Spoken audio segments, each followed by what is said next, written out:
មុននឹងចាប់ផ្ដើមកុំភ្លេចចុច Subscribe និង Like ផងណារឿងរបស់យើងចាប់ផ្ដើមជាមួយក្មេងស្រីម្នាក់ឈ្មោះមីនជេដែលទើបតែផ្ទេរមកសាលារៀនថ្មីដោយសង្ឃឹមថានឹងអាចបង្កើតមិត្តភក្តិបាននៅសាលារៀនចាស់មីនជេតែងតែឯកោនិងគ្មានមិត្តភក្តិឡើយពេលណែនាំខ្លួននៅសាលារៀនថ្មីដំបូងឡើយនាងមានគំនិតសុទិដ្ឋនិយមតិចតួចប៉ុន្តែគួរឲ្យភ្ញាក់ផ្អើលសិស្សដទៃទៀតបាននាំគ្នាទះដៃអបអរសាទរនាងអំឡុងពេលសម្រាប់មីនជេមានអារម្មណ៍រំភើបក្នុងការបង្កើតមិត្តភក្តិដំបូងរបស់នាងទោះជាយ៉ាងណាការព្យាយាមរបស់នាងហាក់ដូចជាឥតប្រយោជន៍ព្រោះគ្មានអ្នកណាម្នាក់ចាប់អារម្មណ៍នាងឡើយដែលធ្វើឲ្យនាងអស់សង្ឃឹមបន្តិចមួយសន្ទុះក្រោយមកក្មេងស្រីម្នាក់ឈ្មោះជីវ័ននិងមិត្តភក្តិរបស់នាងបានដើរមកជិតមីនជេដោយបង្ហាញពីចំណាប់អារម្មណ៍ក្នុងការក្លាយជាមិត្តភក្តិរបស់នាងមីនជេមិនអាចជឿឡើយថាក្មេងស្រីល្បីក្នុងសាលារៀនកំពុងអញ្ជើញនាងឲ្យធ្វើជាមិត្តភក្តិជាមួយពួកគេមីនជេបានព្យាយាមសន្ទនាជាមួយពួកគេព្រោះនាងធ្លាប់បានមើលវីដេអូបង្ហាត់បង្ហាញពីរបៀបទំនាក់ទំនងជាមួយអ្នកដទៃនៅពេលពួកគេដើរទៅជាមួយគ្នាមីនជេចាប់ផ្ដើមមានអារម្មណ៍រីករាយព្រោះទីបំផុតនាងចាប់ផ្ដើមត្រូវបានគេស្គាល់ដោយសិស្សមួយចំនួនបន្ទាប់មកជីវ័នបានណែនាំមិត្តប្រុសរបស់នាងឲ្យមីនជេស្គាល់ប៉ុន្តែនៅពេលនាងឃើញបុរសម្នាក់ឈ្មោះយូជុននាងមានអារម្មណ៍មិនសូវស្រួលខ្លួនបន្តិចព្រោះយូជុនមើលទៅសង្ហាខ្លាំងណាស់ហើយក៏ជាសិស្សល្បីឈ្មោះក្នុងសាលារៀនផងដែរនៅពេលមីនជេណែនាំខ្លួនយូជុនគ្រាន់តែញកក្បាលដែលធ្វើឲ្យនាងមានអារម្មណ៍ភ័យបន្តិចក្រោយមកដោយមិននិយាយអ្វីសោះយូជុនក៏ត្រៀមនឹងចាក់ចេញប៉ុន្តែខ្សែដៃរបស់គេបានជាប់នឹងអាវរបស់មីនជេនៅពេលវាជិតនឹងជ្រុះមីនជេក៏ចាប់វាបានភ្លាមនាងមិនប្រកាសថាត្រូវធ្វើអ្វីបន្តទៀតទេប៉ុន្តែនាងចាំបានពីវីដេអូបង្ហាត់បង្ហាញថាត្រូវតែញឹមជានិច្ចដូច្នេះនាងក៏ញឹមនឹងសុំទោសបន្ទាប់ពីបានរឿងបែបនេះយូជុនក៏ប្រាប់ឲ្យមីនជេភ្លេចរឿងនេះទៅអំពីវាហើយក៏ចាក់ចេញទៅបន្ទាប់ពីពួកគេទៅបាត់ជីវ័នបានពន្យល់ថាបុរសឈ្មោះយុនជុនគឺជាបងប្អូនជីដូនមួយរបស់យូជុនហើយពួកគេមានចរិតខុសគ្នាយូជុនតែងតែនៅឆ្ងាយពីគេឯងចំណែកឯយុនជុនគឺជាប្រធានថ្នាក់ហើយជាមនុស្សចិត្តល្អក្នុងថ្នាក់តន្ត្រីមីនជេនឹងយូជុនបានអង្គុយជិតគ្នាដែលធ្វើឲ្យស្ថានភាពកាន់តែឆ្កងបន្ទាប់មកមីនជេបាននឹកឃើញដល់ចរិតរស់រាយរបស់ជីវ័នដែលជំរុញឲ្យនាងព្យាយាមបង្កើតមិត្តភក្តិមីនជេបានប្រមូលភាពក្លាហានដើម្បីចាប់ផ្ដើមសន្ទនាជាមួយយូជុនប៉ុន្តែនៅពេលនាងព្យាយាមសួរសុខទុក្ខគាត់យូជុនក៏ពាក់កាសភ្លាមដែលធ្វើឲ្យមីនជេបោះបង់ចោលការប៉ុនប៉ងរបស់នាងមិនយូរប៉ុន្មានមីនជេបានទៅដល់ការិយាល័យសាលារៀនគ្រូនៅទីនោះបានលើកទឹកចិត្តឲ្យនាងរីករាយនឹងការសិក្សានៅសាលារៀនថ្មីគ្រូក៏បានរៀបរាប់ថានឹងមានសិស្សថ្មីម្នាក់ទៀតមកដល់ឆាប់នេះនៅពេលមីនជេឃើញប្រវត្តិរូបសិស្សថ្មីនាងមានការភ្ញាក់ផ្អើលព្រោះសិស្សថ្មីមានឈ្មោះដូចនាងរូបថតរបស់ពួកគេគឺខុសគ្នាមីនជេនៅតែពាក់វ៉ែនតាចំណែកឯមីនជេម្នាក់ទៀតដែលយើងហៅថាយូមីនមើលទៅមានម៉ូទាន់សម័យណាស់ទោះយ៉ាងណាលោកគ្រូបានយល់ច្រឡំថាមីនជេគឺជាយូមីននេះធ្វើឲ្យមីនជេឆ្ងល់ថាតើមូលហេតុដែលនាងមានមិត្តភក្តិគឺព្រោះពួកគេគិតថានាងជាយូមីនដែលជាអ្នកមានឥទ្ធិពលលើបណ្ដាញសង្គមជាមួយអ្នកតាមដានច្រើននៅបន្ទប់សុខភាពសាលារៀនមីនជេមានចិត្តស្ទាក់ស្ទើរព្រោះនាងមានមិត្តភក្តិឥឡូវនេះដែលធ្វើឲ្យនាងសប្បាយចិត្តប៉ុន្តែនាងក៏ខ្លាចថាការសម្ងាត់ពិតប្រាកដរបស់នាងនឹងត្រូវគេដឹងនៅថ្ងៃណាមួយហើយនាងនឹងបាត់បង់អ្វីគ្រប់យ៉ាងបន្ទាប់ពីមួយរយៈមកយុនជុនបានមកជួបនាងយុនជុនបានដឹងការសម្ងាត់ទាំងអស់ហើយបានធានាដល់មីនជេថាគាត់នឹងមិនប្រាប់អ្នកណាម្នាក់អំពីការសម្ងាត់របស់នាងទេនៅក្នុងថ្នាក់មីនជេត្រូវបានចូលមកជិតដោយមិត្តភក្តិរបស់នាងដែលសរសើរនាងថាមានអ្នកតាមដានច្រើនប៉ុន្តែពួកគេកំពុងសម្ដៅលើកណ្ណីរបស់យូមីន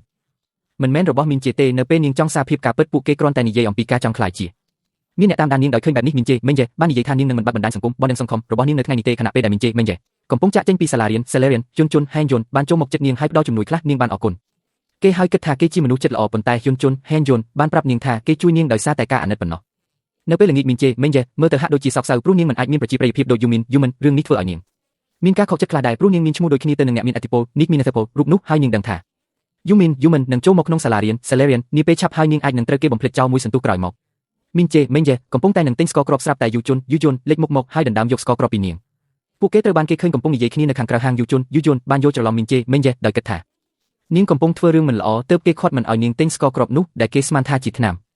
បន្ទាប់មកគេបានសួរពីស្ថានភាពរបស់មីនជេមិនយេជាការឆ្លើយតបមីនជេមិនយេបានសួរយូជុនថាតើគេធ្លាប់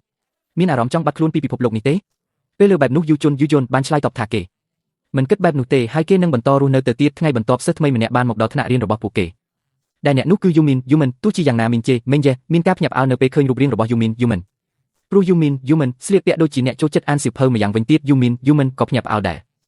មាននរណាម្នាក់មានឈ្មោះដូចនាងនៅក្នុងថ្នាក់ហើយវាធ្វើឲ្យនាងរំខានបន្តិចនៅឯបន្ទប់ទឹកមីនជេមិនយេបានប្រមូលភាពក្លាហានដើម្បីនិយាយជាមួយយូមីននាងបានសរសើរយូមីនថាពិតជាស្រស់ស្អាតហើយមានមិត្តភក្តិមេហ្វេកច្រើនដូច្នេះមីនជេមិនយេទើបដឹងថាយូមីនចង់ស្លៀកពាក់បែបនេះដោយចិត្តណាទោះជាយ៉ាងណាមុនពេលដែលយូមីនអាចឆ្លើយតបបានកណ្ដឹងសាលារៀនសេលេរៀនក៏រត់ឡើងហើយនាងមិនចង់និយាយជាមួយមីនជេមិនយេទៀតឡើយព្រោះគ្មានអ្វីត្រូវពិភាក្សាទេនៅក្នុងថ្នាក់រៀនមីនជេមិនយេត្រូវបានគេឃើញកំពុងលេងសើចជាមួយក្រុមរបស់ជីវ័នដោយឃើញបែបនេះយូមីនបាននឹកឃើញដល់ខ្លួនឯងក្នុងអតីតកាលកាលពីមុននាងធ្លាប់នៅជាមួយពួកគេរួមគ្នាផាត់មុខប៉ុន្តែនោះគឺជារឿងអតីតកាលទៅហើយពេលនេះយូមីនចាត់ទុកមិត្តភក្តិថាគ្មានតម្លៃភ្លាមនោះមីនជេក៏បានលួចទៅជួបយូមីនបន្ទាប់ពីឃើញថាកាលៈទេសៈនេះឯកជនខ្លាំងយូមីនក៏ទាញមីនជេចូលទៅក្នុងបន្ទប់ទុកដាក់សម្ភារៈក្នុងសាលារៀននៅទីនោះមីនជេបាននិយាយថានាងនឹងមិនរំខានយូមីន ទៀតទេបន្ទាប់ពីធ្វើតាមការយល់ច្រឡំរបស់មិត្តភ័ក្តិនាងក៏សារភាពប្រាប់យូមីនដោយពន្យល់ថាមិត្តភ័ក្តិរបស់នាងគិតថាមីនជេគឺជាគេផ្ទាល់បន្ទាប់ពីបានស្ដាប់រឿងរ៉ាវរបស់មីនជេរួចយូមីនក៏បានផ្ដល់យោបល់ឲ្យមីនជេនិយាយការពិតដើម្បីកុំឲ្យនាងស្ដាយក្រោយប៉ុន្តែមីនជេមិនចង់ឲ្យថ្ងៃដ៏រីករាយរបស់នាងបញ្ចប់ទៅបែបនេះទេនាងមានអារម្មណ៍រីករាយពេលខ្លាញ់ខ្លួនជាយូមីនព្រោះទទួលបានការចាប់អារម្មណ៍ពីមិត្តភ័ក្តិហើយយូមីនក៏ហាក់មិនប្រកាន់អ្វីដែរដោយបន្តសម្ដែងជាសិស្ស slot boat យូមីនក៏បានប្រមានមីនជេថាប្រសិនបើនាងទទួលសំណើធ្វើមិត្តពួកគេអាចនឹងឃើញរូបថតរបស់យូមីនម្យ៉ាងវិញទៀតជុននិងយូជុនកំពុងអង្គុយជាមួយគ្នាជុនបានសួរយូជុនភ្លាមថាគេចាប់អារម្មណ៍មីនជេឬអត់ដោយមានអារម្មណ៍ភ័យបន្តិចយូជុនបានឆ្លើយតបថាគេមិនចាប់អារម្មណ៍មីនជេទេមួយសន្ទុះក្រោយមកជីវ័នបានមកជួបពួកគេហើយសួរថាពួកគេកំពុងនិយាយពីអ្វីយូជុនប្រាប់នាងអំពីពាក្យចាំអារម្មណ៍តាក់ទងនឹងយូជុនដែលស្និទ្ធស្នាលនឹងមីនជេយូជុនកាន់តែធុញថប់ពេលជីវ័នសួរអំពីរឿងនេះម្ដងទៀតបន្ទាប់មកជីវ័នបានអញ្ជើញពួកគេទៅកម្មវិធីជប់លៀងស្វាគមន៍មីនជេក្នុងនាមជាសិស្សថ្មីមិនយូរប៉ុន្មានក្រោយមកពួកគេក៏នៅហាងខារ៉ាអូខេបន្ទាប់ពីសប្បាយរីករាយយូជុនក៏សុំឲ្យមីនជេច្រៀងចម្រៀងមួយបទព្រោះវាជាកម្មវិធីស្វាគមន៍របស់នាងរឿងនេះធ្វើឲ្យមីនជេភ័យបន្តិចព្រោះនាងមិនដែលបានទៅហាងខារ៉ាអូខេពីមុនមកទេម្យ៉ាងវិញទៀតជុនបានលើកទឹកចិត្តឲ្យយូជុនច្រៀងប៉ុន្តែយូជុនបានឆ្លើយតបថាគេនឹងមិនច្រៀងនៅមុខអ្នកដទៃទេបន្ទាប់ពីរកបានបទចម្រៀងសម្រុំមីនជេក៏រៀបចំខ្លួនច្រៀងនាងក៏មិនសូវបារម្ភដែរព្រោះក្រោយពីច្រៀងខារ៉ាអូខេចប់នាងមានបំណងប្រាប់ពួកគេពីការសម្ងាត់ពេលមីនជេច្រៀងអ្នកទាំងអស់គ្នាមានការភ្ញាក់ផ្អើលយ៉ាងខ្លាំងចំពោះសម្លេងដ៏អាថ៌កំបាំងរបស់នាងហើយពួកគេក៏ទះដៃដើម្បីលើកទឹកចិត្តនាងបន្ទាប់ពីច្រៀងចប់មីនជេបានសុំខ្លួនទៅបន្ទប់ទឹកយន់ជុនដែលបានកត់សម្គាល់ឃើញដូច្នោះក៏ដើរតាមនាងទៅមួយសន្ទុះក្រោយមកមីនជេបានចេញពីបន្ទប់ទឹកហើយយន់ជុនក៏បានហុចភេសជ្ជៈឲ្យនាងគេបានសរសើរពីរូបសម្រស់របស់មីនជេក្នុងពេលកំពុងច្រៀងដោយបង្ហាញថាគេប្រហែលជាចាប់អារម្មណ៍នាងបន្តិចបន្តួចទន្ទឹមនឹងនោះនៅខាងក្នុងបន្ទប់ខារ៉ាអូខេពួកគេកំពុងតែសប្បាយរីករាយជីវ័ននិងមិត្តភក្តិស្រីរបស់នាងបានត្រឡប់មកវិញហើយមីនជេក៏ដើរតាមពួកគេត្រឡប់ទៅកាន់ក្រុមវិញពេលលើបែបនេះមីនជេមានអារម្មណ៍ថាវាគឺជាទីបញ្ចប់នៃមិត្តភាពរបស់ពួកគេទោះជាយ៉ាងណាក៏ដោយពួកគេបានកត់សម្គាល់ឃើញថាកេរ្តិ៍របស់មីនជេគ្មានការបង្ហោះអ្វីឡើយឃើញបែបនេះមីនជេមានចម្ងល់ថាហេតុអ្វីបានជាយូមីនលុបរូបថតទាំងអស់របស់នាងចោលមិនយូរប៉ុន្មានយន់ជុននិងយូជុនត្រូវបានគេឃើញកំពុងនិយាយគ្នាយន់ជុនបានរំលឹកយូជុនអំពីហេតុការណ៍កាលពីអតីតកាលដែលហាក់ដូចជាមានការខ្វែងគំនិតគ្នាមួយទោះជាយ៉ាងណាយូជុនធ្វើជាមិនខ្វល់ខ្វាយអ្វីឡើយថ្ងៃបន្ទាប់ពួកគេបានជួបគ្នានៅក្នុងថ្នាក់រៀនតន្ត្រីនៅឯសាលារៀននៅក្នុងបន្ទប់នោះមីនជេមិនអាចទប់ចិត្តមិនឲ្យសម្លឹងមើលយន់ជុនបានឡើយទីបំផុតពួកគេក៏ចាប់ផ្ដើមការសន្ទនាមួយដែលហាក់ដូចជាមានភាពកកស្ទះបន្តិចក្រោយមកយូជុនបានផ្ដល់ឱកាសឲ្យមីនជេដោយចិត្តល្អដើម្បីឲ្យពួកគេអាចស្ដាប់តន្ត្រីជាមួយគ្នាទោះបីជាពួកគេនៅតែហាក់ដូចជាមិនស្រួលចិត្តបន្តិចក៏ដោយ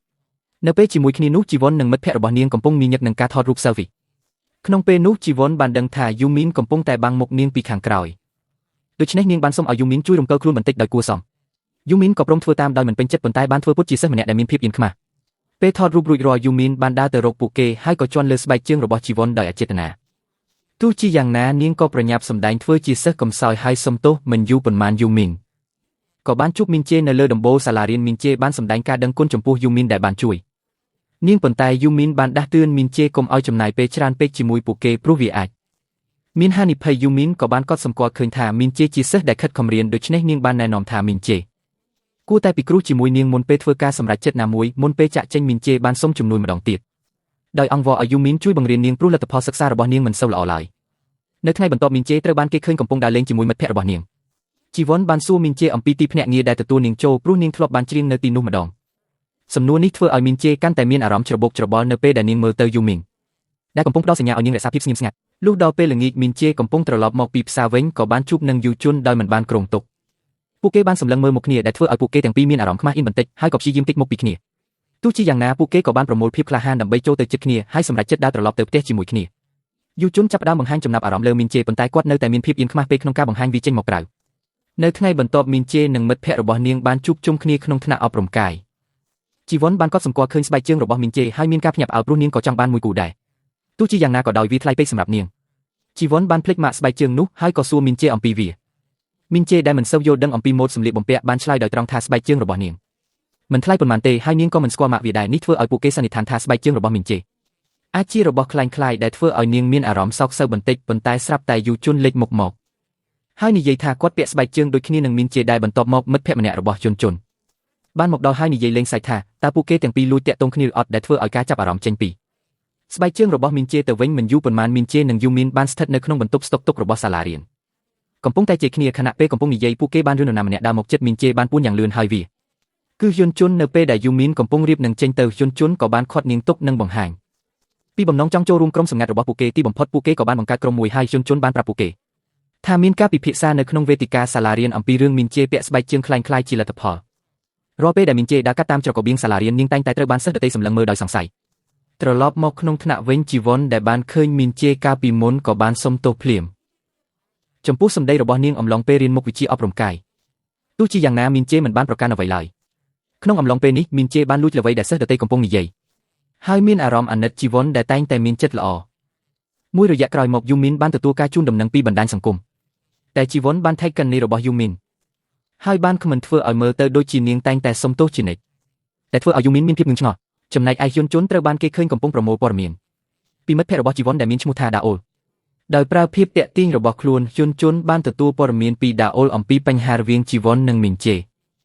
នៅថ្ងៃបន្ទាប់ជីវ័នមានការភ្ញាក់ផ្អើលដែលឃើញការបង្ហោះរបស់នាងត្រូវបានយូមីនសេះដែលយូមីនបានដាស់តឿននាងកុំឲ្យនិយាយជាមួយនាងទៀតជីវ័នដំបងឡើយគិតថាវាជាមីនជេហើយមានការតក់ស្លុតបន្តិចព្រោះមីនជេដែលមើលទៅស្លូតត្រង់បាននិយាយបែបនេះទន្ទឹមនឹងនេះយូមីនត្រូវបានគេឃើញញឹមបន្ទាប់ពីបានរីផូសរឿងរបស់ជីវ័នបន្តិចក្រោយមកមីនជេបានចូលទៅជិតយូមីនព្រោះពួកគេមានគម្រោងជួបគ្នាយូមីនបានជួយមីនជេឲ្យយល់ពីម៉ូដឲ្យកាន់តែច្បាស់ហើយនាងថែមទាំងបានណែនាំឲ្យយឺតមានរូបតួអង្គដែលសមនឹងនាងទៀតផងខណៈពេលដែលពួកគេនៅហាងកាហ្វេមីនជេមើលទៅសប្បាយរីករាយព្រោះនេះជាលើកទី1ហើយដែលនាងបានទៅកន្លែងបែបនេះដោយឃើញភាពរីករាយរបស់នាងយូមីនបានសួរថាតើនាងមិនដែលទៅហាងកាហ្វេពីមុនមកមែនទេសំណួរនេះធ្វើឲ្យមីនជេមើលទៅមានអារម្មណ៍មិនសូវល្អបន្តិចព្រោះទោះបីជានាងត្រូវបានគេចាត់ទុកថាមានប្រជាប្រិយភាពនៅសាលារៀនក៏ដោយប៉ុន្តែនាងមិនដែលទៅហាងកាហ្វេពីមុនមកទេដោយកត់សម្គាល់ឃើញភាពសោកសៅរបស់មីនជេយូមីនបានថតរូបនាងយ៉ាងរហ័សហើយលើកទឹកចិត្តឲ្យនាងបដូររូបប្រវត្តិរូបនៅកន្លែងផ្សេងទៀតយូជុនបានឃើញរូបប្រវត្តិរូបរបស់មីនជេហើយក្រុងនឹងផ្ញើសារទៅនាងទោះជាយ៉ាងណាក៏ដោយគម្រោងរបស់គាត់ត្រូវបានរំខាននៅពេលដែលជុនមកដល់ហើយចាប់បានថាគាត់កំពុងលាក់បាំងអ្វីមួយជុនក៏មានការសម្ងាត់ផងដែរគាត់គឺជាអ្នកដែលបង្ហោះដោយមិនបញ្ចេញឈ្មោះនៅលើវេទិកាសាលារៀនរបស់ពួកគេនៅថ្ងៃបន្ទាប់ពួកគេទាំងអស់គ្នាបានជួបជុំគ្នានិងពិភាក្សាអំពីនរណាម្នាក់ដែលដានីយ៉ាបានលួចស្រឡាញ់តែដានីយ៉ាអៀនខ្លាំងពេកមិនហ៊ានសារភាពជីវ័នបាននិយាយថានាងបានក្លាយជាមិត្តភក្តិជាមួយយូជុននិងយូជុនប៉ុន្តែគ្រប់គ្នាយល់ថាពិបាកនឹងស្និទ្ធស្នាលជាមួយពួកគេព្រោះយូជុនតែងតែរក្សាគម្លាតជានិច្ចដោយបានឬបែបនេះមីនជេបានយល់ថាយូជុនប្រព្រឹត្តបែបនេះដាក់មនុស្សគ្រប់គ្នាដែលធ្វើឲ្យនាងសង្ស័យពីលទ្ធភាពនៃការក្លាយជាមិត្តភក្តិជាមួយគេនៅពេលពួកគេចូលទៅក្នុងសាលារៀនមីនជេបានឃើញយូជុនត្រូវគ្រូស្ដីបន្ទោសរឿងស្លៀកពាក់ដូចជានិស្សិតមហាវិទ្យាល័យគ្រូបានត្អូញត្អែថាការស្លៀកពាក់របស់យូជុនគឺធម្មតាពេកនិងបង្កបញ្ហាដល់បុគ្គលិកសាលាមីនជេបានណែនាំឲ្យយូជុនស្លៀកឯកសណ្ឋានសាលារៀនឲ្យបានត្រឹមត្រូវពេលក្រោយមកមីនជេត្រូវបានមិត្តភក្តិរបស់នាងដាស់ឲ្យភ្ញាក់ហើយនៅពេលដែលនាងមើលទៅមាត់ទ្វារនាងក៏ឃើញយូជុនស្លៀកពាក់ស្អាតបាតវាធ្វើឲ្យមីនជេរំលឹកពីដំបូន្មានរបស់នាងទៅកាន់យូជុនអំពីការស្លៀកពាក់ឲ្យបានត្រឹមត្រូវហើយវាធ្វើឲ្យនាងសប្បាយចិត្តយូជុនបានជួបមីនជេហើយហុចកាសែតចម្រៀងឲ្យនាងដែលបង្ហាញថាគេកំពុងអនុវត្តតាមការណែនាំរបស់នាងក្នុងការស្លៀកឯកសណ្ឋានសាលារៀនឲ្យត្រឹមត្រូវមិនយូរប៉ុន្មានមីនជេបានចូលមកក្នុងថ្នាក់រៀនដោយស្លៀកអាវយឺតដែលនាងបានទិញជាមួយយូមីនដែលបានឃើញដូច្នេះក៏បានបញ្ចេញមតិពីការស្លៀកពាក់របស់មីនជេដែលធ្វើឲ្យនាងមានអារម្មណ៍អៀនខ្មាស់បន្តិចចំពោះការជ្រើសរើសរបស់នាងប៉ុន្តែការឆ្លើយតបពីសិស្សដទៃទៀតគឺខុសគ្នាដោយសារតែមានខ្លះចូលចិត្តអាវយឺតរបស់មីនជេជុនក៏បាននិយាយដែរថាសម្លៀកបំពាក់នោះស័ក្តិសមនឹងមីនជេហើយមានតម្លៃថ្លៃគួរសមទីបំផុតមីនជេដែលដំបូងឡើយមានអារម្មណ៍មិនល្អក៏ទទួលបានទំនុកចិត្តឡើងវិញតាមរយៈការគាំទ្ររបស់មិត្តភក្តិថ្ងៃបន្ទាប់មីនជេបានជួបយូជុនហើយបានឲ្យកាដូដល់គេព្រោះគេធ្លាប់ឲ្យកាដូដល់នាងពីមុនមកនាងបានឲ្យសម្បត្តិគុណដល់គេប៉ុន្តែតែមួយសន្លឹកប៉ុណ្ណោះដោយឃើញបែបនេះយូជុនបានស្នើឲ្យពួកគេទៅមើលគុណជាមួយគ្នាពេលចេញពីសាលារៀនជីវ័នបានសុំឲ្យមីនជេទៅជាមួយនាងទៅហាងលក់សម្លៀកបំពាក់ដែលមីនជេបាននិយាយពីមុនប៉ុន្តែមីនជេមិនអាចទៅបានព្រោះតែនាងបានក្រុងទុកជាមួយយូជុនរួចហើយការបើបានដូច្នេះជីវ័នបាននិយាយថាប្រហែលជាអាចមានឱកាសយូជុនចាប់ផ្ដើមពេញចិត្តមីនជេហើយនាងព្រមជួយមីនជេក្នុងរឿងនេះនៅថ្ងៃបន្ទាប់នៅសាលារៀនមីនជេបានទទួលសារពីជីវ័នថាចង់និយាយជាមួយនាងស្របពេលជាមួយគ្នានោះជុននិងយូជុនកំពុងដើរចូលសាលារៀនជុនបានកត់សម្គាល់ឃើញថាយូជុនហាក់ដូចជាប្លែកហើយក៏សួរថាតើគេសប្បាយចិត្តឬយ៉ាងណាប៉ុន្តែយូជុនបានឆ្លើយថាគេនៅតែដូចធម្មតាដែលជុនដឹងថាយូជុនកំពុងតែភូតកុហកហើយក៏មានអារម្មណ៍ធុញថប់នឹងគេទន្ទឹមនឹងគ្នានោះយូមីនបានជួបមីនជេហើយមីនជេបាននិយាយអំពីភាពតច្រករបស់នាងរវាងមិត្តភក្តិនិងស្នេហារឿងនេះធ្វើឲ្យយូមីននឹកឃើញដល់បទពិសោធន៍កាលពីអតីតកាលរបស់នាងដែលនាងក៏ធ្លាប់ជួបការលំបាករឿងមិត្តភក្តិនិងស្នេហាដែលមីនជេបានបង្ហាញពីបំណងចង់រក្សាភាពជាមិត្តភក្តិជាមួយជីវ័នដែលបន្ទាប់មកនាងក៏បានប្រកល់សម្បត្តិគុណរបស់នាងឲ្យជីវ័នដើម្បីឲ្យជីវ័នទៅណាត់ជួបជាមួយយូជុនជំនួសវិញយូមីនបានខឹងនិងមីនជេដោយគិតថាមីនជេកំពុងបោកបញ្ឆោតអារម្មណ៍ខ្លួនឯងយូមីនក៏បានរៀបចំផែនការមួយហើយបានទូរស័ព្ទហៅយូជុនមិនយូរប៉ុន្មានមីនជេបានធ្វើឲ្យយូជុនភ្ញាក់ផ្អើលដោយការបង្ហាញខ្លួនជាមួយយូជុនមុនពេលចូលមើលកុនពួកគេបានលេងហ្គេមបាញ់ប្រហារហើយមីនជេបានបង្ហាញទេពកោសល្យកីឡារបស់នាងទោះបីជានាងមិនសូវពូកែខាងការសិក្សាក៏ដោយបន្ទាប់មកពួកគេក៏បានមើលកុនយូជុនបានសម្ដែងភាពស្និទ្ធស្នាលជាមួយមីនជេដែលធ្វើឲ្យនាងមានអារម្មណ៍មិនស្រួលនិងបង្កឲ្យមានភាពប្រច័ណ្ឌដល់យូជុនខណៈពេលដែលពួកគេត្រៀមនឹងចេញទៅវិញយូជុនបានហៅជីវ័នឲ្យត្រឡប់ទៅផ្ទះជាមួយគេជីវ័នឡើយមានភាពច្របូកច្របល់ប៉ុន្តែយូជុនបានចាប់ដៃនាងយ៉ាងលឿនហើយនាំនាងចេញទៅនៅចំណតឡានក្រុងជីវ័នបានដឹងថាយូជុនបានធ្វើបែបនេះដោយចេតនាយូជុនបាននិយាយដោយធម្មតាថាជីវ័នមិនមែនពិតជាចូលចិត្ត យូជុននោះទេតែគ្រាន់តែសម្ដែងប៉ុណ្ណោះគេក៏បាននិយាយដែរថាជីវ័នក៏មិនចូលចិត្តមីនជេដែលជីវ័នបានបដិសេធហើយប្រាប់យន្តជនកុំឲ្យធ្វើរឿងក្មេងពេកមុនពេលចាក់ចេញយន្តជន់បានប្រមានជីវ័នកុំឲ្យហួសបន្ទាត់នៅកន្លែងផ្សេងយូជុននិងមីនជេកំពុងដើរនិយាយគ្នាពេលត្រឡប់ទៅផ្ទះមីនជេបានសួរយូជុនថាតើគាត់ចង់បបួលនាងទៅក្រៅមែនឬអត់យូជុនក៏គិតក្នុងចិត្តថាប្រហែលជាអាចពិតមែនព្រោះមីនជេជាមនុស្សម្នាក់ដែលគាត់អាចនិយាយលេងសើចជាមួយបានមីនជេក៏ដឹងថាខ្លួននាងគឺជាមនុស្សតែម្នាក់គត់ដែលធ្វើឲ្យគាត់សើចបានប៉ុន្តែពួកគេមិនទាន់បង្ហាញអារម្មណ៍នេះដោយចំហនៅឡើយទេខណៈពេលមីនជេត្រៀមខ្លួននឹងត្រឡប់ទៅវិញយូជុនក៏ប្រមូលភាពក្លាហានដើម្បីនិយាយថាគាត់ពិតជាសប្បាយចិត្តដែលមីនជេបានមកកិច្ចប្រជុំនោះនៅថ្ងៃបន្ទាប់ឯសាលារៀនលោកគ្រូអ្នកគ្រូបានប្រកាសថាការប្រឡងនឹងមកដល់ក្នុងពេលឆាប់នេះលោកគ្រូអ្នកគ្រូបានច្រឡំអបអរសាទរមីនជេដោយស្មានថានាងទទួលបានពិន្ទុពេញប៉ុន្តែតាមពិតទៅយូមីនទេដែលទទួលបានពិន្ទុនោះព្រោះមីនជេមិនសូវពូកែរឿងការសិក្សាប៉ុន្មានទេក្នុងម៉ោងសម្រាប់មីនជេនិងមិត្តភ័ក្តិកំពុងដើរទៅអាហារដ្ឋានប៉ុន្តែជីវ័នបានបដិសេធការអញ្ជើញដោយនិយាយថានាងតែងតែឈឺពោះរាល់ពេលមានភាពតានតឹងដោយបែបនេះមីនជេក៏សម្រេចចិត្តទិញដំបងឲ្យជីវ័នដើម្បីកុំឲ្យនាងឈឺជីវ័នមានភាពឆ្ងល់បន្តិច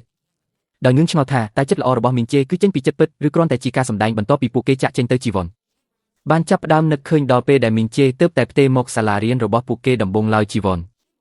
មានទំនុកចិត្តថាមីនជេគ្រាន់តែជាក្មេងស្រីធម្មតាម្នាក់ដែលមិនអាចលេចធ្លោជាងនាងក្នុងការតាក់ទាញចំណាប់អារម្មណ៍ឡើយយ៉ាងណាក៏ដោយជីវ័នចាប់ផ្ដើមមានអារម្មណ៍រំខានព្រោះសកម្មភាពទាំងអស់របស់មីនជេហាក់ដូចជាតាក់ទាញចំណាប់អារម្មណ៍របស់អ្នកគ្រប់គ្នាទៅលើនាងនៅពេលល្ងាចមីនជេត្រូវបានគេឃើញកំពុងរៀនជាមួយយូមីនតែងតែស្ដីបន្ទោស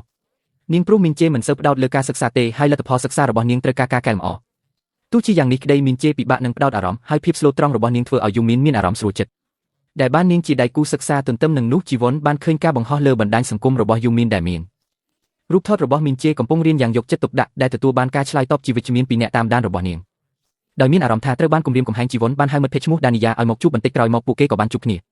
ហើយជីវ័នដឹងថាដានីយ៉ាមានចិត្តលើហ៊ុនជុនទើបនាងប្រាប់រឿងការសម្ងាត់ដែលពួកគេទាំងពីរដឹងជីវ័នបានទម្លាយថាយូជុនបានបបួលនាងទៅដើរលេងហើយក៏បានទម្លាយការសម្ងាត់របស់មីនជេដែលថាមីនជេកំពុងតាក់ទងជាមួយហ៊ុនជុនពេលឮការសម្ងាត់ដែលជីវ័នបានប្រាប់ដានីយ៉ាក៏មានការភ្ញាក់ផ្អើលបន្តិចវាហាក់ដូចជាមីនជេកំពុងក្បត់មិត្តភាពរបស់ពួកគេប៉ុន្តែដានីយ៉ាសង្ស័យថាវាគឺជាការកុហកដែលជីវ័នបង្កើតឡើងដោយសារភាពច្រណែននឹងមីនជេនៅថ្ងៃបន្ទាប់មីនជេកំពុងជែកលេងជាមួយហ៊ុនជុននិងយូជុនពេលឃើញជីវ័ននិងក្រុមមិត្តភក្តិមីនជេក៏ដើរចូលទៅជិតពួកគេហើយបានអញ្ជើញពួកគេទៅកាន់អាហារដ្ឋានប៉ុន្តែការឆ្លើយតបរបស់ពួកគេបានផ្លាស់ប្ដូរហើយដានីយ៉ាបានលើកឡើងថាមីនជេយកចិត្តទុកដាក់លើមិត្តប្រុសពេកហើយបានប្រងើយកន្តើយនឹងពួកគេនៅអាហារដ្ឋានមីនជេបានទៅអង្គុយញ៉ាំអាហារម្នាក់ឯងហើយដឹងថាខ្លួនត្រូវបានក្រុមរបស់ជីវ័នដកចេញពីមិត្តភក្តិហ៊ុនជុនបានមកដល់ហើយណែនាំថាដល់ពេលត្រូវសងសឹកហើយរីឯយូជុនក៏បានចូលរួមជាមួយពួកគេផងដែររឿងនេះបាននាំឲ្យមានការនិយាយដើមក្នុងចំណោមសិស្សដទៃទៀតដោយសង្ស័យថាមីនជេអាចតាក់ទាញបេះដូងក្មេងប្រុសល្បីទាំងពីរក្នុងសាលារៀនដោយឃើញបែបនេះមីនជេក៏ប្រញាប់ចាក់ចេញទៅបន្ទាប់ពីនាងចាក់ចេញហ៊ុនជុនបានទូចថា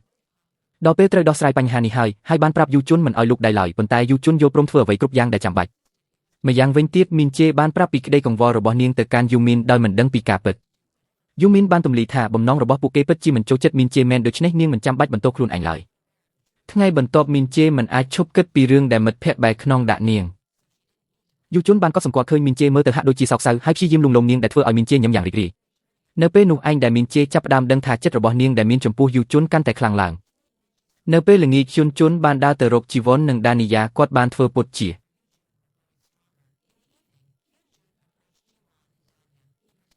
មានចិត្តលើជីវ័នហើយសុំឲ្យដានីយ៉ាចេញទៅមុនដែលធ្វើឲ្យនាងមានអារម្មណ៍អន់ចិត្តនៅពេលពួកគ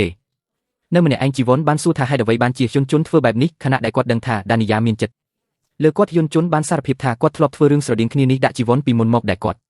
់បានកុហកថាគាត់ស្និទ្ធស្នាលជាមួយមីនជេគាត់ក៏បានលើកឡើងថាគាត់មានការសម្ងាត់ដែលមានតែគាត់ម្នាក់ប៉ុណ្ណោះដែលដឹង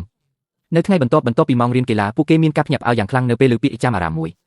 ដែលថារូបថតចាស់របស់ជីវ័នត្រូវបានចែកចាយក្នុងក្រុមសាលារៀនរបស់ពួកគេការលាតត្រដាងនេះធ្វើឲ្យសិស្សានុសិស្សមានអារម្មណ៍ថាត្រូវបានគេបោកប្រាស់ព្រោះជីវ័នមិនសូវមានសម្រស់ស្អាតដូចពេលនេះកាលពីអតីតកាលជីវ័នមានអារម្មណ៍ថាពិភពលោករបស់នាងបានដួលរលំនៅពេលដែលការសម្ងាត់ដែលនាងព្យាយាមលាក់បាំងត្រូវបានគេទម្លាយនាងចាប់ផ្ដើមដឹងថាទាំងអស់នេះគឺជាស្នាដៃរបស់ហ៊ុនជុនជីវ័នបានចាប់ផ្ដើមរំលឹកពីអតីតកាលរបស់នាងនៅពេលដែលនាងធ្លាប់ត្រូវបានគេធ្វើបាបនៅសាលារៀននាងចាំបានថាបានជួបហ៊ុនជុននៅចំណតឡានក្រុងដែលជាការចាប់ផ្ដើមនៃមិត្តភក្តិរបស់ពួកគេទាំងពីរមានបំណងចង់ក្លាយជាអ្នកដែលល្អបំផុតហើយមិត្តភក្តិរបស់ពួកគេក៏បានបន្តរហូតមកដល់សប្តាហ៍ថ្ងៃជីវ័នថែមទាំងអាចក្លាយជាសិស្សពូកែលេខ1ក្នុងថ្នាក់ទៀតផងទោះជាយ៉ាងណាក៏ដោយជីវ័នជឿជាក់ថាអ្វីទាំងអស់បានផ្លាស់ប្ដូរនៅពេលដែលមីនជេបានចូលរៀនក្នុងថ្នាក់របស់ពួកគេបន្ទាប់មកហ៊ុនជុនបានប្រឈមមុខនឹងយូជុនដោយសន្មតថាគាត់ជាអ្នកនៅពីក្រោយរឿងទាំងអស់នេះដោយរំលឹកថាយូជុនធ្លាប់ធ្វើរឿងស្រដៀងគ្នានេះដាក់គាត់ពីមុនមកពួកគេធ្លាប់ជាមិត្តភក្តិដ៏ល្អបំផុតនឹងគ្នាប៉ុន្តែអ្វីបានផ្លាស់ប្ដូរនៅពេលដែលយូជុនចាប់ផ្ដើម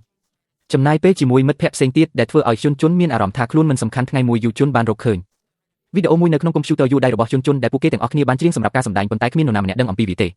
េនៅក្នុងថ្នាក់ហ៊ុនជុនបានចាក់វីដេអូនោះនៅលើអេក្រង់ធំហើយសិស្សដទៃទៀតក៏នាំគ្នាសើច រឿងនេះធ្វើឲ្យយូជុនខឹងសម្បាយ៉ាងខ្លាំងគាត់បានបញ្ឈប់វីដេអូភ្លាមហើយខឹងយន់ជុនខ្លាំងណាស់តែធ្វើឲ្យគាត់អាម៉ាស់មុខយូជុនបានប្រាប់យន់ជុនថាគាត់មិនបានផ្លាស់ប្ដូរអ្វីទាំងអស់យន់ជុនក៏បានការពារខ្លួនដោយនិយាយថាគេគ្រាន់តែចង់ជួយយូជុនព្រោះតែគេមិនដឹងអ្វីទាំងអស់ជាការឆ្លើយតបវិញយូជុនបានប្រាប់យន់ជុនថាគេទេតើដែលមិនដឹងអ្វីទាំងអស់នោះមិនយូរប៉ុន្មានយន់ជុនបានដឹងថាទង្វើកន្លងមករបស់គេគឺគ្រាន់តែដើម្បីភាពសប្បាយរបស់ខ្លួនឯងប៉ុណ្ណោះព្រោះគេចូលចិត្តយកការសម្ងាត់របស់អ្នកដទៃមកលេងសើចទោះជាយ៉ាងណាការបានជួបមីនជេបានផ្លាស់ប្ដូរអ្វីគ្រប់យ៉ាងដំបូងឡើយយន់ជុនចង់យកការសម្ងាត់របស់មីនជេមកលេងសើចប៉ុន្តែយូរទៅគេក៏ចាប់ផ្ដើមទទួលបានការទទួលស្គាល់ពីមីនជេនិងយូមីងរឿងនេះធ្វើឲ្យគេដឹងថាមិត្តភក្តិរបស់គេពិតជាឲ្យតម្លៃលើគេហើយភាពស្មោះត្រង់និងភាពស្លូតត្រង់របស់មីនជេក៏បានជាឥទ្ធិពលដល់គេដែរនៅក្នុងបន្ទប់ស្តុកទុកសម្ងាត់មួយយន់ជុនបានប្រាប់យូមីនថាគេធ្វើសកម្មភាពទាំងនោះដើម្បីឲ្យអ្នកគ្រប់គ្នាខឹងជាមួយជីវ័នហើយដោយសារយូមីនមិនចូលចិត្តគេមីនជេក៏មកដល់ហើយសួរថាហេតុអ្វីបានជាយន់ជុនធ្វើបែបនោះដាក់ជីវ័នដែលជាមិត្តភក្តិរបស់នាងមីនជេចាត់ទុកយន់ជុនជាមិត្តភក្តិល្អម្នាក់ប៉ុន្តែនាងក៏ខ្លាចថាគេអាចនឹងធ្វើបែបនោះដាក់នាងដូចគ្នានៅពេលល្ងាចយន់ជុនបានរងចាំមីនជេហើយបានបង្ហាញថាគេមានអារម្មណ៍មិនល្អនឹងនឹកនាងមីនជេរកពាក្យនិយាយមិនចេញឡើយខណៈពេលដែលយូជុនកំពុងរៀបនឹងចាក់ចេញមីនជេបានហៅគេទុកហើយបបួលគេទៅច្រៀងខារ៉ាអូខេដើម្បីឲ្យអារម្មណ៍ធូរស្រាលនៅឯខារ៉ាអូខេមីនជេបានដឹងថាយូជុនមិនចូលចិត្តច្រៀងទេគេបានប្រាប់នាងអំពីអតីតកាលរបស់គេនិងរឿងដែលយូជុនធ្លាប់ធ្វើឲ្យគេអាម៉ាស់យូជុនខ្លាចការត្រូវគេសើចចំអកទើបបានជាគេសន្យាថានឹងមិនច្រៀងនៅមុខអ្នកដទៃបន្ទាប់ពីបានឬការសារភាពរបស់យូជុនមីនជេក៏ព្យាយាមលើកទឹកចិត្តគេដោយការច្រៀងចម្រៀងមួយបទបន្តិចម្ដងយូជុនចាប់ផ្ដើមញ៉ាំហើយថែមទាំងច្រៀងនៅមុខមីនជេទៀតដែលធ្វើឲ្យនាងនឹកដល់ពេលវេលាដែលពួកគេមានជាមួយគ្នាបន្ទាប់ពីគេច្រៀងចប់មីនជេមានបំណងចង់សារភាពការសម្ងាត់របស់នាងប៉ុន្តែនាងភ័យខ្លាចថាយូជុននឹងស្អប់នាងទើបនាងបដូរចិត្តវិញស្រាប់តែយូជុនបានសារភាពស្នេហ៍ចំពោះមីនជេដោយនិយាយថាគេចូលចិត្តថ្ងៃដែលបានចំណាយពេលជាមួយនាងរឿងនេះធ្វើឲ្យមីនជេមានការភ័ន្តច្រឡំព្រោះនាងមិនទាន់បាននិយាយការពិតនៅឡើយហើយនាងក៏សុំពេលវេលាគិតបន្តិចសិននៅពេលល្ងាចមីនជេបានទូរស័ព្ទទៅយូមីនដោយរំភើបនិងប្រាប់នាងថាយូជុនបានបបួលនាងទៅដើរលេងនាងមានអារម្មណ៍រីករាយហើយថ្លែងអំណរគុណយ៉ាងស្មោះចំពោះយូមីនដែលបានជួយនាងថ្ងៃបន្ទាប់យូជុននិងមិត្តភក្តិឈ្មោះគីមសុងបានដើរមកកាន់ថ្នាក់រៀនរបស់មីនជេគីមសុងបានសួររកជីវ័នប៉ុន្តែមីនជេក៏មិនបានឃើញនាងដែរយូជុនបានផ្ញើកាដូនិងអាហារខ្លះតាមរយៈមីនជេឲ្យយកទៅដាក់លើតុរបស់ជីវ័នក្រោយមកនៅពេលយូជុនមកដល់គីមសុងបានព្យាយាមហៅគាត់ប៉ុន្តែយូជុនបានដើរចេញទៅវិញព្រោះទំនាក់ទំនងពួកគេនៅតែកម្មរកូសទន្ទឹមគ្នានោះជីវ័នកំពុងនិយាយជាមួយមិត្តភក្តិរបស់នាងដែលជំរុញឲ្យនាងស្គាល់បុរសម្នាក់ដែលល្បីឈ្មោះដើម្បីកែលម្អរូបភាពខ្លួនឯងនិងជៀសវាងការមើលងាយបន្តិចក្រោយមកជីវ័នបានសុំមីនជេនិយាយគ្នាជាលក្ខណៈឯកជនមីនជេបានចាប់ផ្ដើមដោយនិយាយថាជីវ័នបានផ្លាស់ប្ដូរហើយសង្ឃឹមថាពួកគេនៅតែអាចធ្វើមិត្តភក្តិនឹងគ្នាដូចមុនជីវ័នបានថ្លែងអំណរគុណដល់មីនជេដែលធ្វើល្អដាក់នាងរួចក៏និយាយអំពីការណាត់ជួបរបស់នាងការណាត់ជួបនោះតាក់ទងនឹងបុគ្គលម្នាក់ដែលល្បីឈ្មោះមកពីសាលារៀនចាស់របស់មីនជេមានការងឿងឆ្ងល់ព្រោះនាងមិនទាន់ទទួលបានការអនុញ្ញាតពីយូមីនដើម្បីឆ្លើយតបនឹងការអញ្ជើញនេះទើបនាងរកលេសថានឹងសុំសួរមិត្តភក្តិរបស់នាងសិនក្រោយមកមីនជេបានជួបយូមីននិងសួរអំពីបុគ្គលម្នាក់ដែលល្បីឈ្មោះពីសាលារៀនចាស់របស់នាងរឿងនេះធ្វើឲ្យយូមីនខឹងយ៉ាងខ្លាំងព្រោះនាងមានការចងចាំមិនល្អជាមួយបុគ្គលនោះមីនជេមានការភ័ន្តច្រឡំព្រោះស្រាប់តែយូមីនប្រព្រឹត្តហាក់ដូចជាឃ្លាតឆ្ងាយនិងមិនរាក់ទាក់ក្រោយមកយូមីនមានការស្ដាយក្រោយចំពោះសម្ដីដ៏ខ្លាំងរបស់នាងដោយដឹងថានាងមិនគួរធ្វើបាបមីនជេឡើយប៉ុន្តែនាងមិនអាចគ្រប់គ្រងអារម្មណ៍បានព្រោះឈ្មោះនោះបានរំលឹកដល់ការចងចាំដ៏ឈឺចាប់របស់នាងនៅថ្ងៃបន្ទាប់ដំណឹងអំពីមីនជេនិងយូមីនបានសាយភាយពេញសាលារៀនហើយវាហាក់ដូចជាសិស្សទាំងអស់កំពុងតែឃ្លាតឆ្ងាយពីមីនជេយូជុនដែលបានឮរឿងនេះក៏សម្រេចចិត្តនាំមីនជេចេញពីថ្នាក់រៀនរបស់នាងនៅពេលដែលពួកគេនៅម្នាក់ឯងបរិយាកាសគឺតឹងតែងណាស់យូជុនបានប្រាប់មីនជេថាអាចនិយាយជាមួយគាត់បានគ្រប់ពេលដែលនាងត្រៀមខ្លួនចែករំលែកបញ្ហារបស់នាងគាត់ក៏បាននិយាយទាំងញឹមថានៅពេលដែលពួកគេជួបគ្នាវិញគាត់នឹងសុំឲ្យនាងឈប់រាប់អានអ្នកដទៃទន្ទឹមនឹងនោះជីវ័នបានជួបជាមួយយុនជុនហើយគាត់បានសុំទោសចំពោះសកម្មភាពអតីតកាលរបស់គាត់ប៉ុន្តែជីវ័ននៅតែសង្ស័យដោយគិតថាប្រហែលជាមានបំណងអ្វីផ្សេងទោះជាយ៉ាងណាក៏ដោយលើកនេះយុនជុនពិតជាស្ដាយក្រោយចំពោះអ្វីដែលគាត់បានធ្វើហើយសន្យាថានឹងមិនធ្វើបាបអ្នកណាម្នាក់ទៀតឡើយគាត់ក៏បានលើកទឹកចិត្តជីវ័នឲ្យឈប់ជក់ចិត្តនឹងការចង់ក្លាយជាលេខ1រឿងនេះធ្វើឲ្យជីវ័ននឹកឃើញដល់ការសន្ទនាជាមួយយូមីនដែលបានប្រាប់នាងថាមីនជេបានបំផ្លាញអាជីពរបស់នាងនៅពេលឮដូច្នេះជីវ័នក៏បានដឹងពីចរិតពិតរបស់មីនជេប៉ុន្តែនៅពេលដែលនាងត្រៀមនឹងបង្ហាញរូបថតនាងក៏ស្ទាក់ស្ទើរដោយមានអារម្មណ៍ថាយូមីនប្រហែលជាមិនអាចទុកចិត្តបានទេមិនយូរប៉ុន្មានយូមីនបានដាច់ខ្លួនចេញពីគេឯងអស់រយៈពេល 2-3 ថ្ងៃនៅពេលដែលនាងចាក់ចេញពីបន្ទប់នាងបានឃើញកន្ត្រកអាហារនិងសម្បត្តិមួយច្បាប់ពីមីនជេយូមីនមានអារម្មណ៍រំជួលចិត្តចំពោះការខ្វល់ខ្វាយនិងការលើកទឹកចិត្តរបស់មីនជេម្យ៉ាងវិញទៀតមីនជេនៅតែបន្តទៅផ្ទះរបស់យូមីនដើម្បីយកអាហារឲ្យហើយពួកគេក៏បានជួបគ្នាវិញមីនជេត្រូវបានគេឃើញកំពុងយំដោយសារនាងមិនដឹងថាមានរឿងអ្វីកើតឡើងចំពោះមិត្តរបស់នាងហើយនាងបានជំរុញឲ្យយូមីនត្រឡប់ទៅសាលារៀនជាមួយនាងវិញដោយចង់បង្ហាញថាពាក្យចាំអារ៉ាមទាំងនោះមិនមែនជាកំហុសរបស់យូមីនទេហើយយូមីនគឺជាជនរងគ្រោះពេលក្រោយមកជីវ័នកំពុងនិយាយទូរស័ព្ទជាមួយមីនជេដើម្បីសុំជំនួយក្នុងឱកាសមួយទៀតជីវ័នបានជួបយូមីនដែលបង្ហាញថាមានចរិតកាចឆ្នះនិងចេះប្រើល្បិចធ្វើឲ្យជីវ័នមានការភ័យខ្លាចសំណាងល្អមីនជេនិងយូជុនបានមកដល់ទាន់ពេលដើម្បីជួយយូមីនបានចោទប្រកាន់ជីវ័នថាបានបំផ្លាញអាជីពរបស់នាងប៉ុន្តែជីវ័នមិនបានដឹងខ្លួនថាបានធ្វើអ្វីខុសឡើយ នាងបានពន្យល់ថាវាមិនមែនជាកំហុសរបស់នាងទេយូមីនបានពន្យល់ថាទង្វើបែបនេះជារឿងធម្មតាក្នុងទំនាក់ទំនងមួយប៉ុន្តែជីវ័នបានប្រាប់ឲ្យគាត់ឈប់ភ្លាមហើយបង្ហាញថាខ្លួនបានថតសម្លេងការសន្ទនារបស់ពួកគេទុកនាងបានព្រមានគាត់កុំឲ្យមករំខានពួកគេទៀតនៅថ្ងៃបន្ទាប់យូមីននិងមីនជេកំពុងរៀបចំខ្លួនទៅសាលារៀនហើយយូមីនមើលទៅហាក់ដូចជាមានទំនុកចិត្តឡើងវិញខណៈពេលដែលពួកគេដើរជាមួយគ្នាមីនជេបានឃើញយូជុនកំពុងដើរតែម្នាក់ឯងហើយក៏ចូលទៅជិតគាត់នាងសម្រេចចិត្តសារភាពការពិតដោយទទួលស្គាល់ថានាងបានបោកប្រាស់មិត្តភ័ក្តិរបស់ខ្លួនរួមទាំងយូមីនដោយធ្វើជាយូមីនដ៏ល្បីល្បាញជំនួសឲ្យមីនជេដែលជាក្មេងស្រីចូលចិត្តអានសៀវភៅជាការឆ្លើយតបយូជុនបានសុំឲ្យនាងឈប់រាប់អានអ្នកដទៃហើយនាងក៏បានអរគុណគាត់សម្រាប់គ្រប់យ៉ាងដោយត្រៀមខ្លួនដើរចេញប៉ុន្តែយូជុនបានខាត់នាងទុកហើយបង្ហាញថាគាត់លែងចាត់ទុកនាងត្រឹមជាមិត្តភ័ក្តិទៀតហើយគឺចាត់ទុកជាសង្សារដែលធ្វើឲ្យពួកគេទាំងពីរមានសេចក្តីសុខក្នុងថ្នាក់រៀនមីនជេក៏បានសារភាពការពិតទៅកាន់មិត្តភ័ក្តិរបស់នាងហើយយូមីនបានសម្រេចចិត្តលុបកណ្ដីបណ្ដាញសង្គមរបស់នាងទោះបីជាត្រូវបាត់បង់អ្នកតាមដានជាច្រើនដើម្បីរស់នៅជាសិស្សធម្មតាម្នាក់មួយរយៈក្រោយមកមីនជេនិងយូជុនក៏បានបង្ហាញខ្លួនដោយចំណាយពេលជាមួយគ្នាក្នុងនាមជាគូស្នេហ៍ផ្លូវការ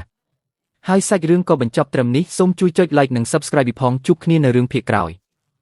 លាហើយរឿងភាគរបស់យើងចាប់ផ្ដើមជាមួយជីណាក្មេងស្រីម្នាក់ដែលល្បីល្បាញនៅសាលារៀនពីសម្រស់និងសមត្ថភាពតែធ្វើឲ្យក្មេងប្រុសគ្រប់គ្នាគោរពស្រឡាញ់នាងជីណាក៏កំពុងហ្វឹកហាត់នៅក្រុមហ៊ុនមួយដែរព្រោះនាងមានក្តីស្រមៃចង់ក្លាយជាតារាល្បី idol